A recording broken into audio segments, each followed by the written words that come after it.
Hello Math Wizards! Ngayon, we are done with solving quadratic equations. And now we will solve equations that will lead to quadratic equations. So, pag nag-solve tayo ng ganitong klase equation, there are, this is what we call rational algebraic equations wherein meron tayong mga polynomial sa denominator. Okay, so ang gagawin natin is we need to eliminate the denominators at mapapansin ninyo, magli-lead siya sa quadratic equation.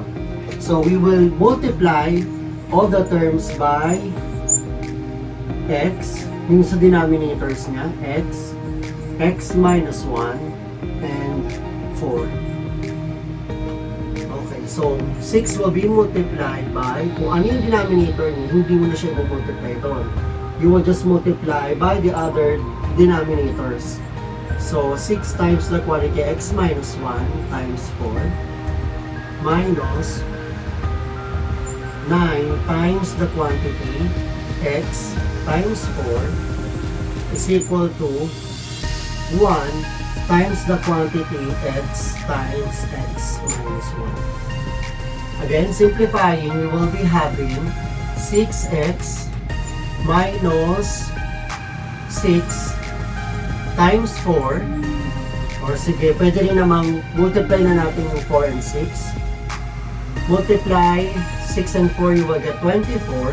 Kaya magiging 24x minus 24 minus 9 times 6 is 36x equal to x squared minus x. So we are writing the equation into ax squared plus bx plus c is equal to 0. Kaya ang mangyayari, ililipat natin to sa kabilang side ng equation, x squared minus x minus 24x plus 24 plus 36x is equal to 0. Combining similar terms, you will get x squared minus 25x. So meron pang 36. 25 plus 36x plus 24 is equal to 0. X squared plus 11x plus 24 is equal to 0. Factor 24 so that the sum will be equal to 11. Pwede 6 and 4. Pwede rin 8 and 3. Pwede rin 12 and 2. So, pag kinuha yung sum, kailangan 11. So, 6 plus 4, 10, 3 and 8, you will get 11. And 12 and 2 will get 14. So, ang may sum na equal sa 11 ay 8 and 3. So, you will get x plus 3, x minus 8, x plus 8 is equal to 0. So, yan na yung factored form.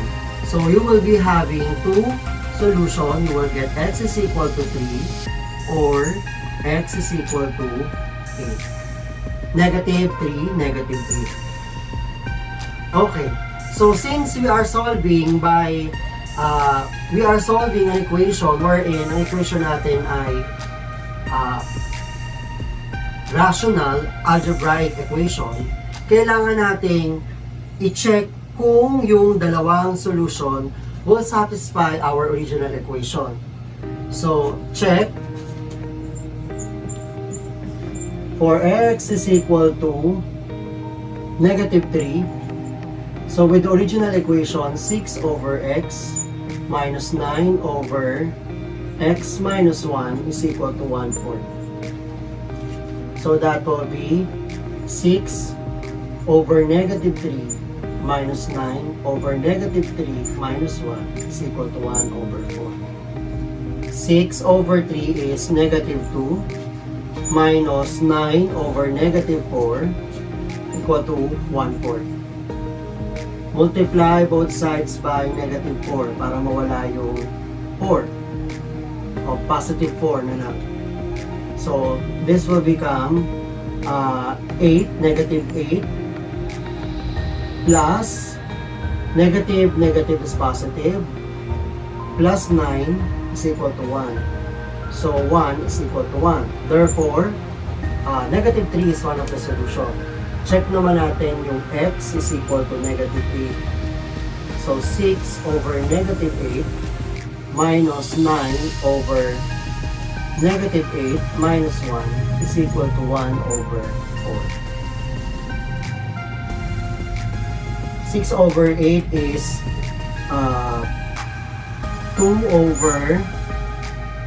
3 over 4, negative 3/4, minus 9 over negative 9 is equal to 1/4. So this will become negative 3/4 plus 1 is equal to 1/4. Okay, negative 3/4 plus 1 is equal to positive 1/4. 1/4 is equal to 1/4. Therefore, our solution set will be negative 3 and negative 8. Okay, now let's have x over x plus 2 plus 1 over x plus 1 is equal to 5 over x plus 1 times x plus 2. So, again, kailangan nating ma-eliminate ang ating mga denominators. So, you will multiply all the terms by x plus 2 times x plus 1.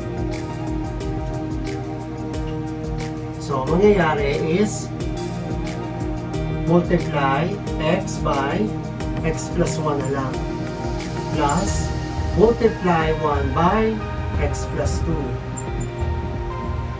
is equal to 5. In this case, meron na yung 5 ng x plus 1 at saka x plus 2. Kaya 5 na lang siya. So, distribute x to the binomial x plus 1. So, magiging x squared plus x plus 2 is equal to 5. So, mangyayari dyan, pagsamahin, x squared, similar terms, so magiging pareho yung x, so magiging 2x plus 2 is equal to 5. And then, lipat natin yung 5, sama natin dun sa constant, which is 2, so minus 5 equals 0. X squared plus 2x minus 3 is equal to 0. So, gagawin natin, factor natin yung negative 3 na ang sum niya ay positive 2. Magiging 3 and negative 1. So, 3 plus negative 1 will give you 2. So, magiging factors natin is x plus 3, x minus 1 is equal to 0. So, ang ating solution set will be x is equal to negative 3 or x is equal to 1. Check for x is equal to negative 3. The original equation will be x over x plus 2 plus 1 over x plus 1 is equal to 5 all over x plus 1 times x plus 2. Magiging negative 3 times negative 3 plus 2 plus 2 plus 1 over negative 3 plus 1 is equal to 5 all over negative 3 plus 1 times negative 3 plus 2.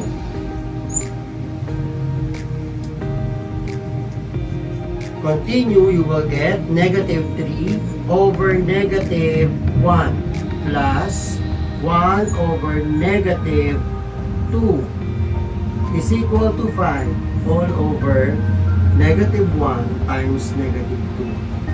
So, negative 3 over negative 1 plus 1 over negative 2 is equal to 5 over negative positive 3, positive 2.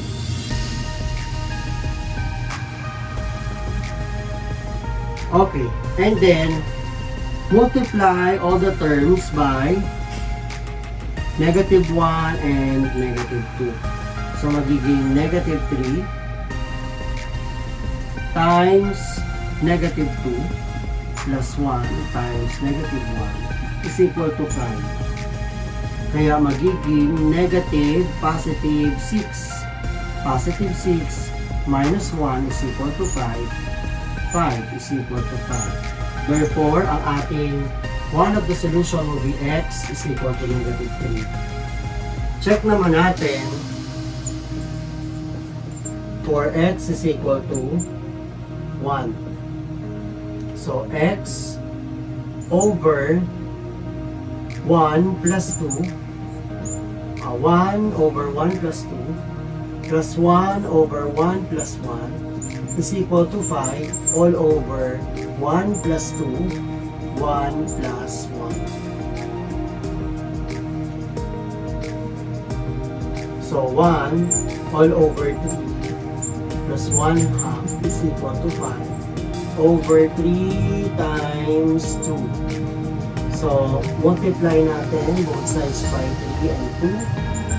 Magiging 2 plus 3 is equal to 5. So 5 is equal to 5. Therefore, ang ating solution set, x is equal to negative 3 and 1. Okay, so try natin yung 2m over m minus 1 plus 5 minus, m minus 5 over m squared minus 1 equals 1. Factor muna natin yung m squared minus 1.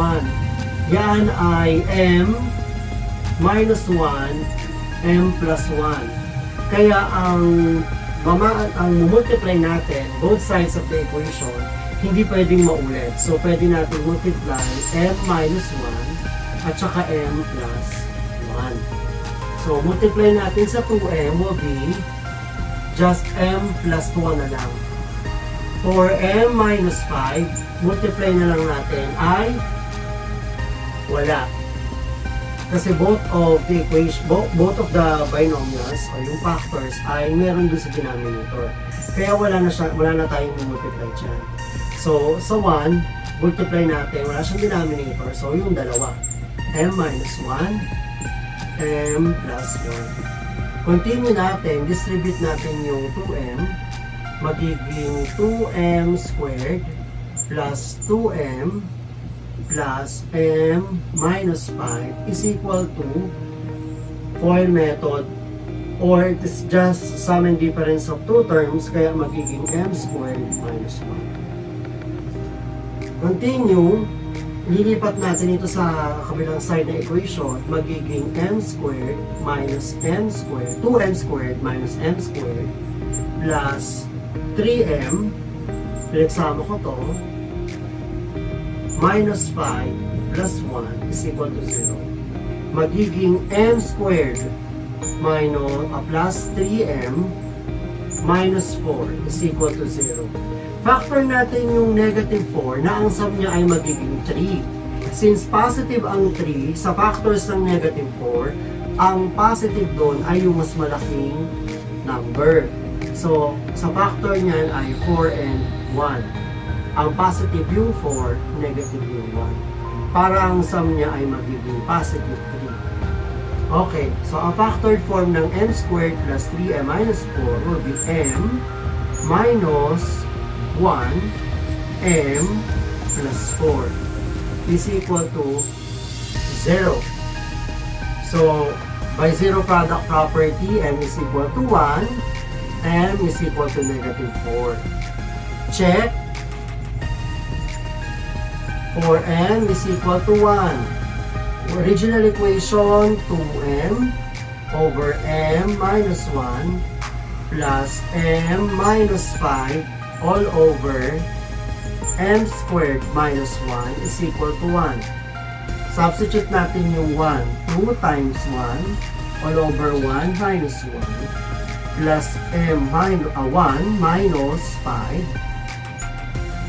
all over 5 1 squared minus 1 is equal to 1. So, continue natin. Pagka ito ay sinolve natin, yung 2 all over 1 minus 1 is 0 plus 1 minus 5 is equal to 1 squared minus 1 is just simply as 0 din is equal to 1. So, kung may 0 yan, undefined na ito. Undefined, ang magiging value ng 2 over 0 is undefined plus negative 5 which is negative 4 over 0, undefined din. Therefore,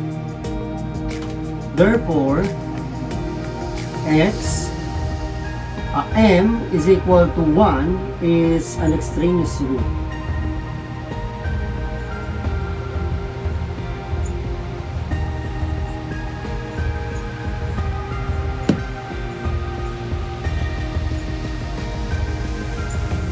Let's continue and try m is equal to negative 4. So substituting to the equation,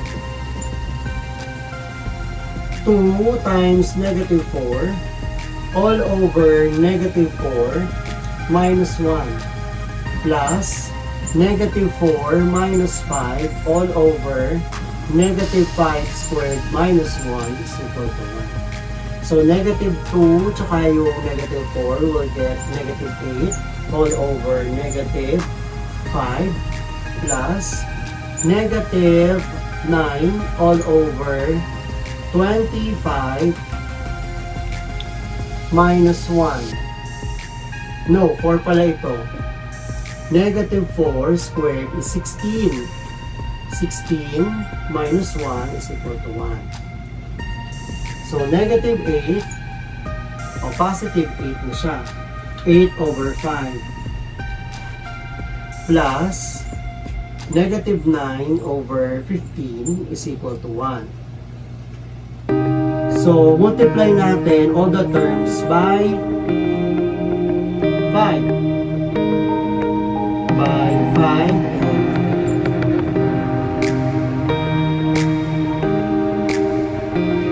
mangyayari, we'll just have 8 times 3 plus o minus 9 is equal to 15.